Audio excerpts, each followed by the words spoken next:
పేదల ఆరోగ్య భద్రతకు కూటమి ప్రభుత్వం ఎల్లప్పుడూ అండగా ఉంటుందని మంత్రి మండిపల్లి రాంప్రసాద్ రెడ్డి అన్నారు. పేదలకు సైతం కార్పొరేట్ హాస్పిటల్లో ధనవంతులకు ధీటుగా వైద్యం అందించాలనే ఉద్దేశంతో కూటమి ప్రభుత్వం సీఎంఆర్ఎఫ్ పథకాన్ని అందిస్తుందని ఆయన స్పష్టం చేశారు. ఇవాళ అన్నమయ్య జిల్లా రాయచోటి టీడీపీ క్యాంప్ కార్యాలయంలో సీఎంఆర్ఎస్ రిలీఫ్ ఫండ్ చెక్కులను లబ్ధిదారులకు అందించారు. మొత్తం 150 మంది లబ్ధిదారులకు 1,70,80,000 రూపాయలు సీఎంఆర్ఎఫ్ చెక్కులను మంత్రి మండిపల్లి రాంప్రసాద్ రెడ్డి పేదలకు అందజేశారు.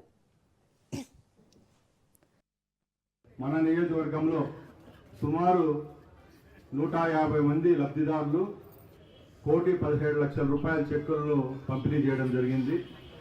ఇది పేద ప్రజలకు ఒక వరం లాంటిది. మనందరికీ తెలుసు, మన రాష్ట్రంలోనే కాదు దేశంలోనే ఆరోగ్యం పట్ల ప్రభుత్వాలు చిత్తశుద్ధిగా పనిచేస్తున్నాయంటే దాంట్లో మొట్టమొదటి అడుగు మన రాష్ట్రం నుంచే మొదలవుతుంది. దానిలో భాగంగానే ఈరోజు మన రాష్ట్రంలో ప్రతి గవర్నమెంట్ హాస్పిటల్లో ప్రైమరీ హెల్త్ సెంటర్ నుంచి జిల్లా కేంద్రాల వరకు ప్రభుత్వం ఉచితంగా ఆరోగ్యాన్ని అందిస్తూ ఉంది. దానిలో భాగంగానే ఎందరో లక్షలాది మంది అభాగ్యుల కోసం ప్రభుత్వం పనిచేస్తూ ఉంది.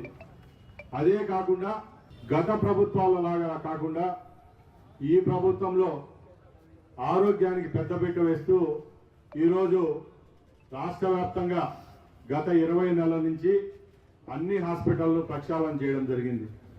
ముఖ్యంగా ధనికులకే లభించే ఏదైతే వైద్యం ఉంటుందో ఆ వైద్యాన్ని కూడా ఈరోజు గౌరవ ముఖ్యమంత్రి గారి సారథ్యంలో కార్పొరేట్ హాస్పిటల్లో కూడా మేము కూడా వెళ్ళవచ్చు, మా ప్రాణాలకు కూడా భరోసా ఇస్తాంది ప్రభుత్వం అని చెప్పే ఏకైక పథకం ముఖ్యమంత్రి సహాయ నిధి, చీఫ్ మినిస్టర్ రిలీఫ్ ఫండ్.